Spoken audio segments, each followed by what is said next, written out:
بسم اللہ الرحمن الرحیم۔ خاص شب برات کے کچھ فضائل ملاحظہ فرما لیجئے۔ یوں تو یہ پوری رات عبادتوں اور ریاضتوں کی رات ہے، اللہ رب العزت سے مغفرت طلب کرنے کی رات ہے اور اللہ رب العزت کی رحمتوں کو اپنے دامن میں سمیٹنے کی رات ہے۔ لیکن کچھ مخصوص اعمال ایسے ہوتے ہیں جو احادیث سے اور بزرگان دین سے ہم تک پہنچتے ہیں، تو ان کی اہمیت اپنی جگہ برقرار رہتی ہے۔ اگر ان پر عمل کر لیا جائے تو انشاءاللہ ڈھیروں برکتیں حاصل ہوتی ہیں۔ شب برات شروع ہونے سے پہلے ناظرین کرام، یعنی غروب آفتاب 14 شعبان المعظم کی رات شروع ہونے سے پہلے 14 تاریخ کی غروب آفتاب کے وقت سے پہلے ایک عمل ہوتا ہے، 5 منٹ مشکل لگتے ہیں، اگر اس کو کر لیا جائے تو دنیا جہان کی نعمتیں آپ اپنے دامن میں سمیٹ لیں گے اور سال بھر تک انشاءاللہ کسی مصیبت کے قریب نہ جائیں گے اور نہ کوئی مصیبت آپ تک پہنچ پائے گی، شیطان کی شر سے محفوظ رہیں گے۔ عمل یہ ہے کہ غروب آفتاب کے پہلے تھوڑی دیر پہلے مصلی پر بیٹھ جائیں، خشوع اور خضوع کے ساتھ آپ اللہ رب العزت کی طرف توجہ اپنی مبذول کر لیں اور خلوص دل کے ساتھ لا حول شریف جو سب کو یاد ہوتا ہے، میں ایک مرتبہ دہرا دیتا ہوں، اس کو پڑھیں 40 مرتبہ، یعنی ولا حول ولا قوت الا باللہ العلی العظیم 40 مرتبہ پڑھنا ہے اور مصلی پر ہی بیٹھے رہنا ہے۔ اگر مرد حضرات مسجد میں جا کر یہ عمل کریں تو زیادہ بہتر ہے اور خواتین اپنے گھر میں یہ عمل کر سکتی ہیں۔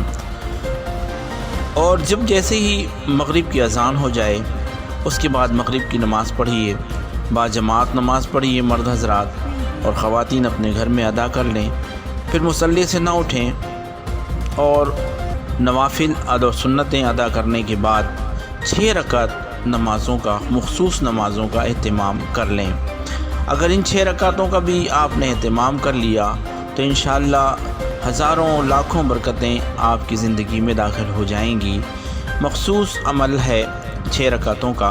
پہلی 2 رکعت کے لیے آپ نیت کیجئے کہ میں نے نیت کی 2 رکعت نماز برائے درازی عمر کی، اور اس میں آپ کو کرنا کیا ہے، 11 مرتبہ درود شریف پڑھیں۔ نماز پڑھنے کے بعد 2 رکعت جو درازی عمر کی آپ نے پڑھی نفل، چاہیں تو آپ قل اللہ شریف پڑھ لیں، چاہیں تو انا انزلنا شریف پڑھ لیں، کوئی بھی صورت پڑھ سکتے ہیں، اس میں کوئی صورتوں کی قید نہیں ہے۔ وہ پڑھنے کے بعد میں آپ بیٹھ جائیں ادب کے ساتھ، 11 مرتبہ درود شریف پڑھیں، 1 مرتبہ سورہ یاسین شریف پڑھیں اور 21 مرتبہ سورہ اخلاص پڑھ لیں۔ اسی طرح دوبارہ کھڑے ہوں اور 2 رکعت نماز پڑھیں۔ نیت اس کی بلاؤں سے دوری کے لیے رہے تاکہ بلائیں آپ کی زندگی سے دور رہیں۔ اس کے بعد پھر وہی عمل کریں، یعنی 11 بار درود شریف پڑھیں، 1 مرتبہ یاسین شریف پڑھیں اور 21 بار سورہ اخلاص شریف پڑھیں۔ پھر 1 بار دعائے نصف شعبان المعظم پڑھ لیں، 5 سوروں میں مل جاتی ہے، اس کو پڑھ لیا جائے۔ پھر اس کے بعد میں تیسری بار پھر کھڑے ہوں اور 2 رکعت نماز نفل پڑھیں۔ یہ اللہ تعالیٰ کی مخلوق میں سے کسی کا محتاج نہ ہو، اس کی نیت کر لیں۔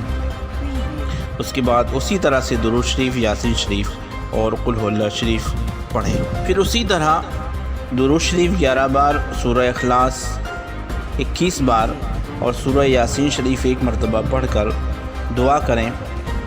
دعا میں اپنے تمام جملہ مقاصد اور اسلام و مسلمانوں کی فتح اور امریکہ نمازوں کے شر سے اللہ رب العزت سے معافی مانگیں اور حفاظت طلب کریں، خصوصاً ایمان پر خاتمے کی دعا کریں۔ اللہ رب العزت شعبان المعظم کی برکتیں، رحمتیں آپ کو ہم سب کو عطا فرمائیں اور دشمنوں کے شر سے، حاسدوں کے حسد سے ہمیں اور آپ کو اور ہماری آنے والی قیامت تک کی نسلوں کو محفوظ و مامون فرمائیں۔ خدا حافظ۔